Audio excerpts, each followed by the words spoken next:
भगवान उनके धाम से लीला विलास करने के लिए इस भौतिक जगत में अपने सनातन साथियों के साथ अवतरित होते हैं, जो लीलाएं प्रेम के आदान प्रदान के रूप में उनके धाम में निरंतर चलती रहती है।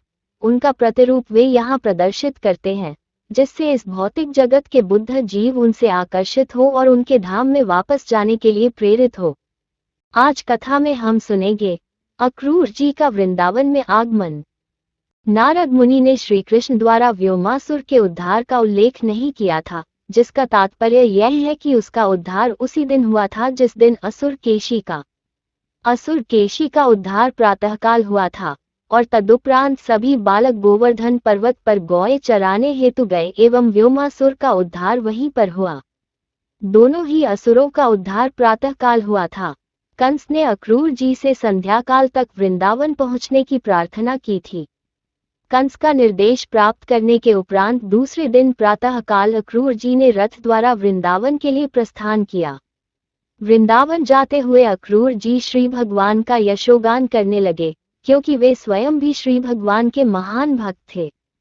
भक्तगण सदैव श्री कृष्ण के चिंतन में निमग्न रहते हैं, एवं अक्रूर जी निरंतर श्री कृष्ण के कमलनयनों का चिंतन कर रहे थे।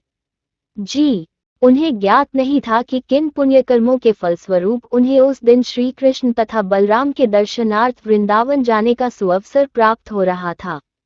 शूद्र भक्त कृष्ण के सेवा के लिए अपने आप को सदा अयोग्य समझता है, अतः अक्रूर में सोचने लगे कि वे भगवान के दर्शन का दिव्य अवसर पाने के योग्य नहीं है। ऐसा वे इसलिए सोच रहे थे जैसे एक भौतिकतावादी मनुष्य भगवत ज्ञान समझने में था चतुर्थ श्रेणी का व्यक्ति शूद्र वेदाध्ययन के लिए अयोग्य होता है। किंतु फिर अक्रूर जी सोचने लगे, कृष्ण की कृपा से सब कुछ संभव है, अतः यदि उनकी इच्छा होगी तो मैं उनके दर्शन कर सकूंगा। जिस प्रकार नदी की लहरों पर तैरता हुआ घास का तिनका तट पर आकर संरक्षण पाने का सुअवसर प्राप्त कर सकता है, उसी प्रकार कोई भौतिकतावादी व्यक्ति कभी कभी कृष्ण कृपा से बचाया जा सकता है। अक्रूर जी ने विचार किया कि यदि श्री कृष्ण की इच्छा होगी तो वे उनके दर्शन करने में सफल होंगे। जिनके दर्शनों के हेतु महान योगीगण लालायित रहते हैं, उन श्री कृष्ण का वे दर्शन करेंगे। ये सोचकर अक्रूर जी ने स्वयं को परम भाग्यवान समझा। उन्हें विश्वास था कि उस दिन श्री कृष्ण के दर्शन मात्र से उनके गत जीवन के सभी पापों के फल नष्ट हो जाएंगे एवं भाग्य से प्राप्त उनकी मानव योनि कृतार्थ हो जाएगी। कंस उन्हें श्री कृष्ण एवं बलराम जी को लाने के लिए भेजकर उन्हें भगवत दर्शन का अवसर दे रहा था। इसे भी वो स्वयं के प्रति कंस का विशेष पक्षपात समझ रहे थे। अक्रूर जी विचार कर रहे थे कि प्राचीन काल में साधुगणों एवं संत जनों ने श्री कृष्ण के पाद पद्यों के प्रभावपूर्ण नखों के दर्शन मात्र से भौतिक जगत से मुक्ति प्राप्त कर ली थी। अक्रूर जी ने विचार किया, श्री भगवान अब एक साधारण मानव के रूप में अवतरित हुए हैं और यह मेरा परम सौभाग्य है कि मैं उनका प्रत्यक्ष दर्शन करने में समर्थ होऊंगा। शिव जी, नारद जी, ब्रह्मा जी आदि महान देवता जिनकी वंदना करते हैं, गोपिकाओं के कुमकुम मंडित स्तनों का स्पर्श करने वाले एवं वृंदावन की भूमि पर विचरण करने वाले श्री कृष्ण के उन चरण कमलों के दर्शन की आशा मात्र से अक्रूर जी अत्यंत रोमांचित हो उठे। उन्होंने सोचा, मैं इतना भाग्यवान हूं कि आज उन्हीं चरणारविंदों का दर्शन कर सकूंगा। तिलक से विभूषित ललाट एवं नासिका वाले श्री कृष्ण के सुंदर मुख का दर्शन भी मैं निश्चित रूप से कर सकूंगा। आज मैं उनके हास्य एवं काली अलकों के भी दर्शन करूंगा। ये सुअवसर प्राप्त होने का मुझे पूर्ण विश्वास है, क्योंकि मृग आज मेरे दाहिनी ओर से जा रहे हैं और यह एक मांगलिक लक्षण है। आज मेरे लिए विष्णु लोक के दिव्य धाम की शोभा वास्तव में अवलोकन करना संभव होगा, क्योंकि श्री कृष्ण परम विष्णु हैं और उन्होंने अपनी ही सदिच्छा से अवतार लिया है। वे सौंदर्य सिंधु हैं, अतएव आज मेरे नयन तृप्त हो जाएंगे। अक्रूर जी को निस्संदेह रूप से ज्ञात था कि श्री कृष्ण परम विष्णु हैं। भगवान विष्णु प्रकृति पर दृष्टिपात करते हैं और इस प्रकार भौतिक सृष्टि का जन्म होता है। यद्यपि भगवान विष्णु इस भौतिक जगत के सृष्टा है, तथापि अपनी स्वयं की शक्ति के द्वारा वे प्रकृति के प्रभाव से मुक्त हैं। अपनी अंतरंगा शक्ति से वे प्रकृति के अंधकार को भेद सकते हैं। आदि विष्णु श्री कृष्ण ने उसी प्रकार से अपनी अंतरंगा शक्ति के विस्तार से वृंदावन के निवासियों की सृष्टि की। ब्रह्म संहिता में ये भी पुष्ट किया गया है कि श्री कृष्ण का धाम एवं वैशिष्ट्य उनकी अंतरंगा शक्ति के विस्तार है।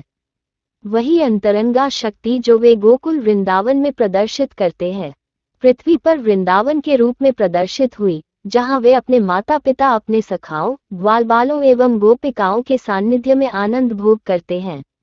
अक्रूर जी के कथन से स्पष्ट है कि चूंकि श्री कृष्ण प्रकृति के गुणों से परे दिव्य हैं, अतः श्री भगवान की प्रेमपूर्ण सेवा में संलग्न वृंदावनवासी भी दिव्य हैं। अक्रूर जी ने श्री भगवान की दिव्य लीलाओं की आवश्यकता के विषय पर भी विचार किया। उन्होंने विचार किया कि श्री कृष्ण के दिव्य कार्यकलाप, निर्देश, गुण एवं लीलाएं समस्त जनसाधारण के सौभाग्य के लिए हैं।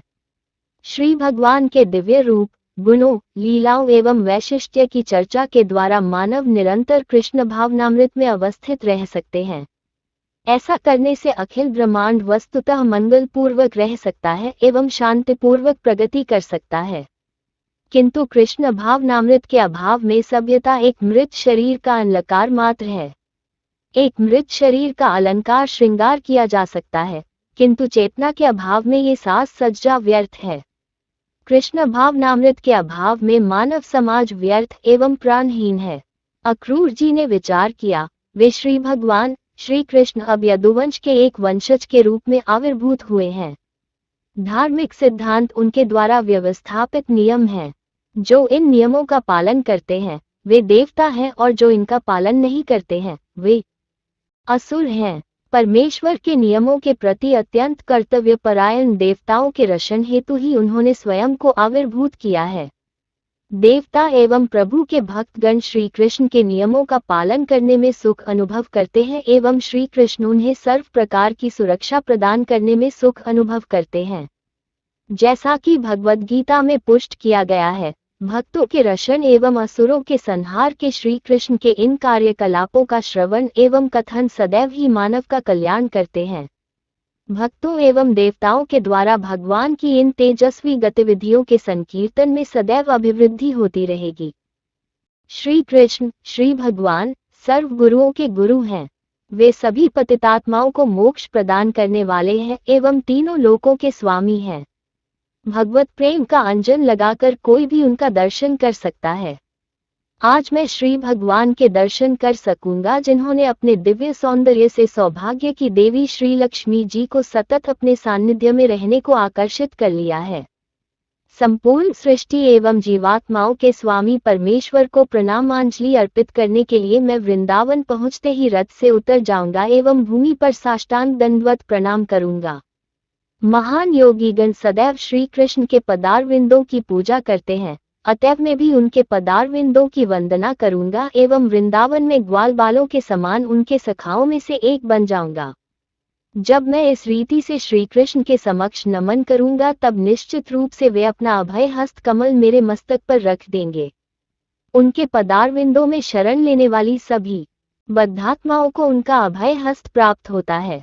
भौतिक अस्तित्व से भयभीत सभी प्राणियों के लिए श्री कृष्ण ही जीवन के चरम लक्ष्य हैं। जब मैं उनके दर्शन करूंगा, तब निश्चित रूप से वे मुझे अपने चरण कमलों में शरण दे देंगे। मैं अपने मस्तक पर उनके करकमलों के स्पर्श का आकांक्षी हूँ। जब उनके उस करकमल ने राजा इंद्र और बलि को स्पर्श किया, वे ब्रह्मांड के स्वामी होने के योग्य बन गए, और जब उसी करकमल ने गोपियों का स्पर्श किया, जब वे रासलीला में कृष्ण के साथ नृत्य कर रही थी, तब उनकी सारी थकान दूर हो गई। इस रीति से अक्रूर जी श्री कृष्ण के हाथों से आशीर्वाद पाने की आशा करते थे। उन्हें ज्ञात था कि उच्चतर, मध्यम एवं निम्नतर तीनों लोकों के स्वामी एवं स्वर्गाधिपति इंद्र ने श्री कृष्ण को केवल जल अर्पित किया था, जिसे स्वीकार करके भगवान ने उन्हें आशीर्वाद दिया था। उसी प्रकार बलि महाराज ने वामन देव जी को केवल 3 पग भूमि एवं थोड़ा जल दान दिया था, जिसे वामन देव जी ने स्वीकार कर लिया। उसी के फलस्वरूप बलि महाराज ने इंद्र का स्थान प्राप्त किया। जब गोपियां श्री कृष्ण के साथ रास नृत्य करते करते श्रमित हो गई, तब उनके मुख पर आए मुक्ता सदृश श्रम बिंदुओं पर श्री कृष्ण ने मानस सरोवर में उगे सुगंधित कमल पुष्प की भांति अपना हाथ फिराया और वे तत्क्षण विगतश्रम हो गई। इस प्रकार अक्रूर जी श्री कृष्ण के वरदहस्त से आशीर्वाद की आशा कर रहे थे। यदि वे कृष्ण भावनामृत को अंगीकार कर लें तो श्री कृष्ण का वरदहस्त सभी प्रकार के मनुष्यों को आशीर्वाद देने में सक्षम है। यदि कोई इंद्र की भांति भौतिक सुखों की कामना करता है तो श्री कृष्ण के वरदहस्त से उसे वही वरदान उपलब्ध हो सकता है। यदि कोई पवित्र एवं दिव्य कृष्ण प्रेम में उनसे वैयक्तिक संपर्क एवं उनकी दिव्य देह के स्पर्श को कामना करता है तो उसे भी उनके वरदहस्त से वरदान प्राप्त हो सकता है। इतने पर भी अक्रूर जी श्री कृष्ण के शत्रु कंस का प्रतिनिधि नियुक्त होने से भयभीत थे। उन्होंने विचार किया, मैं श्री कृष्ण का दर्शन उनके शत्रु के संदेशवाहक के रूप में करने जा रहा हूँ। उसी समय उन्होंने ये भी विचार किया कि परमात्मा के रूप में श्री कृष्ण प्रत्येक प्राणी के हृदय में निवास करते हैं, अतः उन्हें अवश्य ही मेरी हृदयगत भावना का ज्ञान होगा। यद्यपि अक्रूर जी को श्री कृष्ण के शत्रु का विश्वास प्राप्त था, किंतु उनका हृदय निर्मल था। वे श्री कृष्ण के एक शुद्ध भक्त थे। उन्होंने श्री कृष्ण से भेंट करने के लिए ही कंस के संदेश वाहक बनने का खतरा उठाया था। उन्हें विश्वास था कि यद्यपि वे कंस के प्रतिनिधि के रूप में जा रहे थे, तथापि श्री कृष्ण उन्हें एक शत्रु रूप में नहीं स्वीकारेंगे। यद्यपि कंस के द्वारा प्रतिनिधि नियुक्त होकर मैं एक पापपूर्ण दूतकर्म करने के हेतु जा रहा हूँ, परंतु जब मैं श्री भगवान के सन्निकट जाऊंगा तब उनके सम्मुख पूर्ण विनम्रता से करबद्ध खड़ा होऊंगा।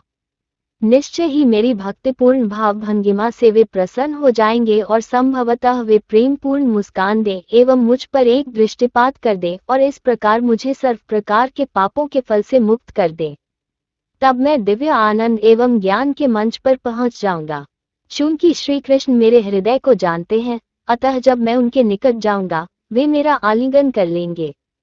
मैं न केवल यदुवंश का एक सदस्य हूँ, अपितु उनका संबंध और एक निष्कलंक विशुद्ध भक्त भी हूँ। उनके दयापूर्ण आलिंगन से मेरा शरीर, मेरा हृदय एवं आत्मा शुद्ध हो जाएंगे और मेरे विगत जीवन के कर्म एवं उसके फल पूर्ण रूप से धुल जाएंगे। जब वे मेरे शरीर को स्पर्श करेंगे तब मैं तत्क्षण विनयपूर्वक हाथ जोड़कर खड़ा हो जाऊंगा। तब श्री कृष्ण एवं बलराम जी निश्चित रूप से मुझे अक्रूर चाचा कहकर पुकारेंगे और उस समय मेरा समस्त जीवन धन्य हो जाएगा। जब तक श्री भगवान किसी को मान्यता न दे, उसका जीवन सफल नहीं होता है। यहाँ पर स्पष्ट रूप से कहा गया है कि सबको अपनी सेवा तथा भक्ति से ऐसा प्रयत्न करना चाहिए कि श्री भगवान उन्हें मान्यता दें, क्योंकि इस मान्यता के अभाव में मानव योनि में जन्म निंदित होता है। जैसा कि भगवद गीता में कहा गया है, परमेश्वर श्री भगवान का प्राणी मात्र के प्रति संभाव होता है। न कोई उनका शत्रु है, न मित्र, किंतु भक्तिपूर्वक प्रेम से अपनी सेवा करने वाले भक्त की ओर उनकी रुचि होती है। भगवद गीता में ये भी कहा गया है कि परमेश्वर भक्त के द्वारा की गई भक्ति सेवा के प्रति सहानुभूति रखते हैं। अक्रूर जी ने विचार किया कि श्री कृष्ण देवलोक के कल्पवृक्ष की भांति है, जो पूजक के इच्छानुसार फल देता है। श्री भगवान सभी वस्तुओं के उद्गम भी हैं। एक भक्त को ये ज्ञात होना चाहिए कि किस प्रकार की सेवा करने से उसे प्रभु से मान्यता प्राप्त होगी। एतदर्थ चैतन्य चरितामृत में बताया गया है कि श्री कृष्ण और गुरु की सेवा साथ साथ करनी चाहिए और इस रीति से कृष्ण भावनामृत में प्रगति करनी चाहिए। गुरु के निर्देश में की गई श्री कृष्ण की सेवा ही प्रामाणिक सेवा है, क्योंकि गुरु श्री कृष्ण के अभिव्यक्त प्रतिनिधि होते हैं। श्री विश्वनाथ चक्रवर्ती ठाकुर कहते हैं कि जब कोई गुरु को संतुष्ट कर लेता है, तब वो परमेश्वर को संतुष्ट कर लेता है। ये ठीक किसी शासकीय कार्यालय में कार्य करने जैसा है।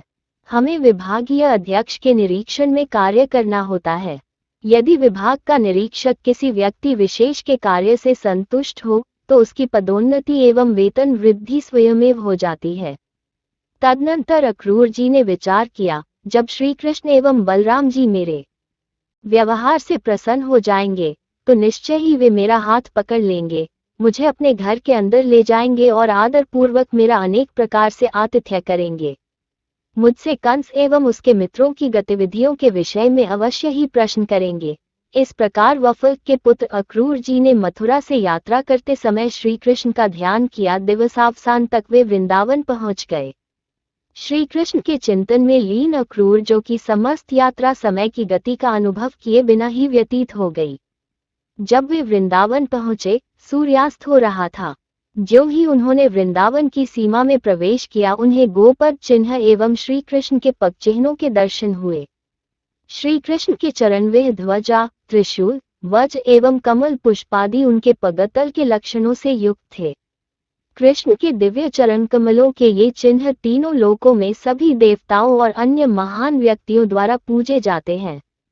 श्री कृष्ण के पद चिन्हों के दर्शन होते ही वे रथ से नीचे कद पड़े और आनंदातिरेक से उनका शरीर प्रकंपित हो उठा एवं उनके नेत्रों से अश्रु बहने लगे।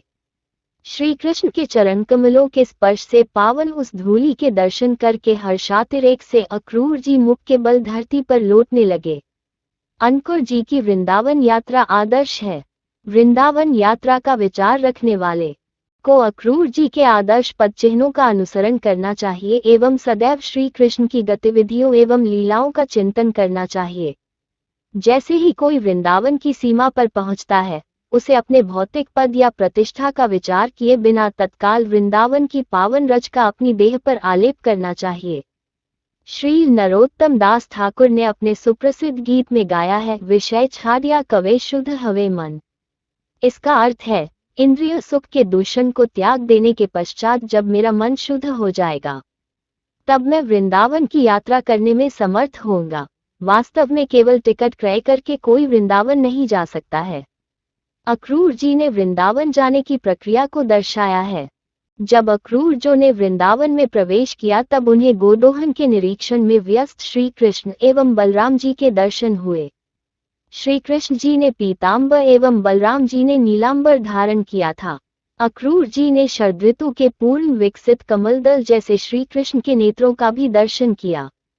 श्री कृष्ण एवं बलराम जी यौवन के वसंत में पदार्पण कर चुके थे। यद्यपि शारीरिक आकृति में दोनों में सादृश्य था, किंतु वर्ण में श्री कृष्ण श्यामल एवं बलराम जी गौरवर्ण के थे। दोनों ही सौभाग्य की देवी के आश्रय स्वरूप थे। उनके कर सौष्ठव से पूर्ण थे तथा मुख सुंदर एवं शरीर पुष्ट था। वे गजों की भांति बलशाली थे। उनके पदचिन्हों के दर्शनोपरांत वास्तविक रूप से अक्रूर जी ने अब श्री कृष्ण एवं बलराम जी के प्रत्यक्ष रूप से दर्शन किए। यद्यपि वे अत्यंत प्रभावशाली व्यक्ति थे, फिर भी वे स्मितमुख उनकी ओर देख रहे थे। अक्रूर जी समझ गए कि श्री कृष्ण एवं बलराम जी वन में गोचारण के पश्चात लौटे हैं। उन्होंने स्नानोपरांत नवीन वस्त्र, पुष्प मालाएं एवं रत्नजटित कंठार धारण किए हैं। उनके शरीर पर चंदन का आलेप किया गया था। पुष्प, चंदन एवं भगवान को सशरीर उपस्थिति की सुगंध की अक्रूर जी ने भूरी भूरी सराहना की। भगवान श्री कृष्ण एवं उनके पूर्णाश बलराम जी के दर्शन करके उन्होंने स्वयं को कृतार्थ समझा, क्योंकि उन्हें ज्ञात था कि वे सृष्टि की आदि विभूतियां हैं। जैसा कि ब्रह्म संहिता में कहा गया है, श्री कृष्ण आदि श्री भगवान है एवं समस्त कारणों के कारण हैं। अक्रूर जी को ये ज्ञात हो सका कि श्री भगवान अपनी सृष्टि के कल्याण, धर्म सिद्धांतों की पुनर्स्थापना एवं असुरों के संहार के लिए स्वयं आविर्भूत हुए हैं। अपनी अंग कांति से दोनों भाई समस्त जगत के अंधकार को दूर कर रहे थे, मानो वे दोनों नीलमणि एवं रजत के दो पर्वत हों। अक्रूर जी तत्काल रथ से उतर आए एवं निस्संकोच श्री कृष्ण एवं बलराम जी को दंडवत प्रणाम किया। श्री भगवान के चरणारविंदों का स्पर्श करके वे दिव्य आनंद में मग्न हो गए। उनका कंठ अवरुद्ध हो गया एवं वाणी मूक हो गई। उनके दिव्य आनंद के कारण उनके नयनों से अविरत अश्रुधारा बह चली। वे आनंद में ऐसे विभोर हो गए जैसे वे दृष्टि एवं वाणी की शक्ति से रहित हो गए हों। भक्तवत्सल श्री कृष्ण ने अपने हाथों से अक्रूर जी को उठाया एवं उन्हें छाती से लगा लिया। ऐसा प्रतीत होता था मानो भगवान श्री कृष्ण अक्रूर जी से अत्यंत प्रसन्न थे। बलराम जी ने भी अक्रूर जी का आलिंगन किया। श्री कृष्ण एवं बलराम जी उनका हाथ पकड़कर उन्हें अपने कक्ष में ले आए एवं उन्हें बैठने के लिए उत्तम आसन दिया, पैर धोने के लिए जल दिया। उन्होंने मधु एवं अन्य सामग्रियों के उपयुक्त उपहारों के साथ उनका पूजन किया। जब अक्रूर जी ने सुखपूर्वक आसन ग्रहण कर लिया, तब श्री कृष्ण एवं बलराम जी ने उन्हें एक गौ दान में दी। तत्पश्चात वे उनके लिए सुस्वादु पकवान लाए जिन्हें अक्रूर जी ने ग्रहण किया। जब अक्रूर जी ने भोजन कर लिया तब बलराम जी ने उन्हें पान व सुपारी भेंट की और उन्हें अधिक प्रसन्न एवं सुखी करने के लिए चंदन का लेप अर्पित किया। श्री कृष्ण ने अतिथि के स्वागत की वैदिक विधि का पूर्ण रूप से पालन किया, जिससे कि अन्य सबको ये शिक्षा मिल सके कि अपने घर में अतिथि का स्वागत सत्कार किस प्रकार करना चाहिए। वेद का ये निर्देश है कि अतिथि यदि शत्रु भी हो तो भी उसका इतना सुंदर सत्कार होना चाहिए कि उसे अतिथि का स्वागत करने वाले से किसी भय की शंका न रहे। यदि मेजबान निर्धन हो तब भी उसे कम से कम चटाई का आसन एवं पीने को एक गिलास जल तो देना ही चाहिए। श्री कृष्ण और बलराम जी ने अक्रूर जी के उच्च पद के अनुकूल ही उनका स्वागत किया। इस रीति से जब अक्रूर जी का उचित स्वागत सत्कार हो चुका तथा वे आसन ग्रहण कर चुके, तब श्री कृष्ण के पोषक पिता नंद महाराज ने उन्हें संबोधित किया, प्रिय अक्रूर जी, मैं आपसे क्या प्रश्न करूं? मुझे ज्ञात है कि आप क्रूर एवं आसुरी प्रकृति वाले कंस के संरक्षण में हैं। जैसे वधशाला में पशुओं के लिए बधिक का संरक्षण होता है, जो भविष्य में पशुओं का वध कर देगा, कंस का संरक्षण उसी प्रकार का है। कंस इतना स्वार्थी है कि उसने अपनी ही बहन के पुत्रों का वध किया है, अतः मैं इस बात पर सच्चाई से विश्वास कैसे कर सकता हूँ कि वह मथुरावासियों की रक्षा कर रहा है। ये कथन अत्यंत महत्वपूर्ण है। यदि राज्यों के राजनीतिक अथवा प्रशासकीय प्रमुख केवल आत्महित में लगे रहें, तो वे नागरिकों के हितों की सुरक्षा कभी नहीं कर सकते हैं। नंद महाराज के मनमोहक वचनों को सुनकर अक्रूर जी मथुरा से वृंदावन की अपनी एक दिवसीय यात्रा का समस्त श्रम भूल गए। इस प्रकार लीला पुरुषोत्तम भगवान श्री कृष्ण के अंतर्गत अक्रूर जी का वृंदावन में आगमन नामक 38वें अध्याय का भक्तिवेदांत तात्पर्य पूर्ण हुआ। अगर कथा अच्छी लगी हो तो चैनल को सब्सक्राइब, वीडियो को लाइक, शेयर और किसी भी तरह का सुझाव के लिए कमेंट जरूर करें। कमेंट में राधे राधे जय श्री कृष्णा जरूर लिखें।